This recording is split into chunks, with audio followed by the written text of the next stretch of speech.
All right, I am excited to announce that we are getting into our last one of these podcasts, at least for this calendar year. We might start up again in 2021 and get some new ideas out there, but for now, this is the last one of those in depth analyses that we're going to have, and just the last podcast in general that we're going to have for the time being. Um, so there's really not too much to say, then I don't want to have too much of a preamble on this one. So let's get right into it. As always, what we're going to be doing on this one is we're going to be discussing this negative argument. First, giving generally what the argument says, then moving on to the possible frameworks, then going on to the rebuttals against this argument, and lastly, giving my personal thoughts on the argument. So, without further ado, let's get right into it.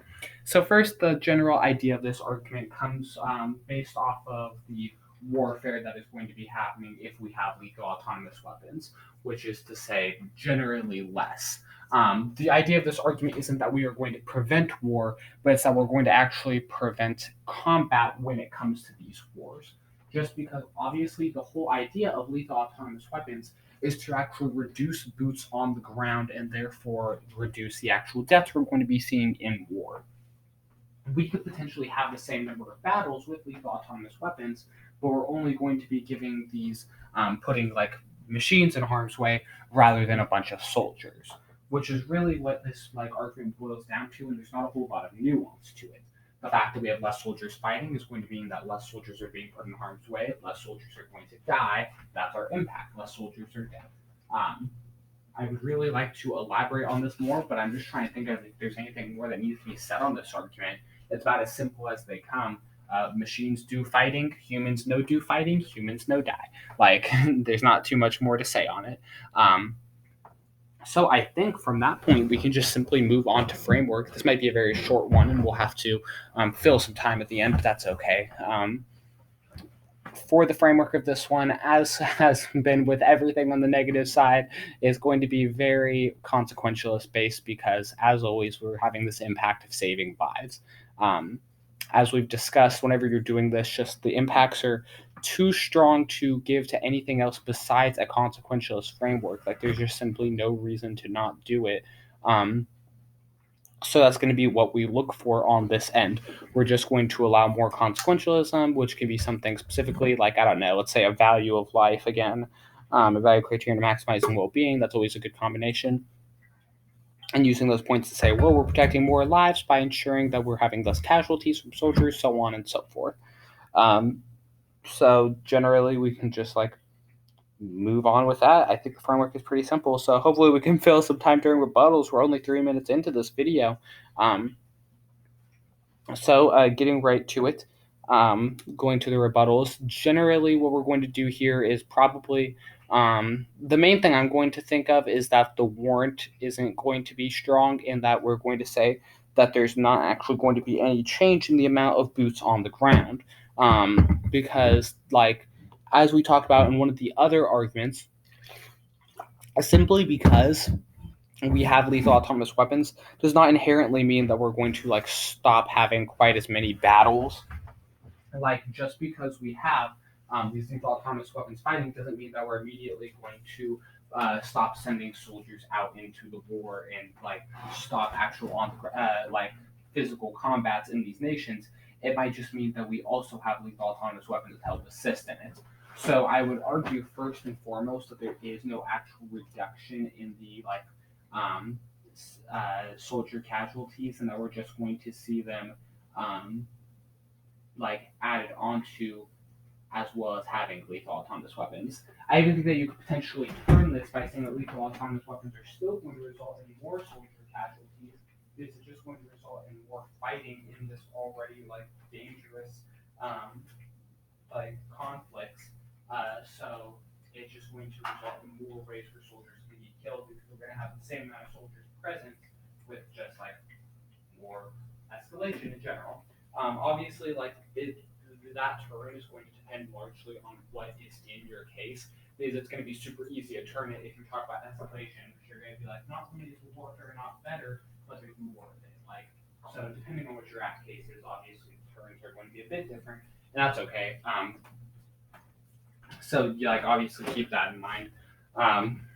Otherwise, as we've talked about with all these impacts that are the same, there's not a whole lot you can do to like turn or minimize the impact because either way they're pretty or not turn outweigh or minimize the impact because they're pretty like serious. And if they achieve the impact, like it's pretty much there. Like trying to minimize death is very hard unless you're saying it's not going to kill as many people as they're making it out to be, which is possible. But I really think that that deny or turn is going to be your best plan of attack whenever you're going down like this. You're facing one of these arguments in round. Um, Geez, I really wish I had more to say on this. This one's going quite quick. A part of it's just that I'm very tired right now. I feel like my brain is definitely running a little slower, but also we just have a lot less to say, and we're just kind of going over some of the same things, which is unfortunate. But also, this is a pretty simple argument, and I doubt that it's one that needs much explaining, so I guess it's okay. I guess just moving on to my personal thoughts on the argument, and we'll fill time for a couple minutes after we finish this. I really like this one. I think that obviously there are some holes in it, as you'd expect, but it's a simple way to offer to access those big impacts we've been talking about. I think most judges are going to be able to understand this. I think it could pair really well with like the war crimes argument, because the issue with the war crimes argument is that it can't be a whole case, right? Like sometimes on the neg you can make one contention case, and it simply can't be that. But I think you can keep that one short and this one short together to make a really good NC that isn't too long, and you can fulfill your purpose. So I think this is a good one, honestly, and I would recommend running it in one of your rounds, or just in your cases in general, obviously, all your rounds. On that note, we have 3 minutes to fill, so I guess just generally like as we finish up discussions of this topic, as this is obviously the last video, as I talked about at the beginning, I'm feeling a lot better about this topic just in general than I was before we started all these discussions, which I suppose is good. I still think this part of this issue with this topic is that it's very like singular, right? Like not only are like a lot of the arguments going to like there's a couple arguments that are generally going to be used, right? I don't think there's going to be a whole lot of variety, but even among the small variety that we have, they're all accessing like the same impacts. So that's a little disappointing. But I still think generally like this topic isn't going to be as bad as it was walking into it. I remember the three choices of topics we had this time were like all not good, unfortunately. Not that the voting has really, this was still my favorite out of those three choices, but the voting has not really gone the way I've wanted to anyway. I was super excited because I was hoping in November, December, we were going to get the sex work topic. Like I was super excited for that, and sad that we didn't. I did like the topic we ended up getting, which, wow, it escapes me now. It was federal jobs guarantee. I did think somewhat hard for that one. It was a good topic. I like those economy topics, so it was a fine one anyway. But it was still disappointing. So the voting hasn't quite gone how I wanted to, but this is the best one of the three, and it's been sufficient. Definitely not my favorite topic I've ever had. It just feels like a worse version of the nuclear weapons topic, which that was a good one. We loved that topic. But it is what it is, and I think it's not going to be as bad as we thought. Of course, this is an important topic because it's what we're going to ride into until we hit districts. So, like, having good cases, just a good time with this in general is an important thing, especially because for a lot of kids, this is going to be the last topic that they debate this year. Like, if they're not going to districts or nationals, then it's like, well, this is it for them. So it's also important that this is a good topic to finish the year off for some kids. So but like otherwise, I think that we'll be fine with it. Hopefully, we'll get something better in districts. Though I actually haven't looked at the list in a little bit. I don't quite remember what is on the table for uh, March and April. So maybe we'll have some good selections. Districts usually kind of goes back and forth on the quality.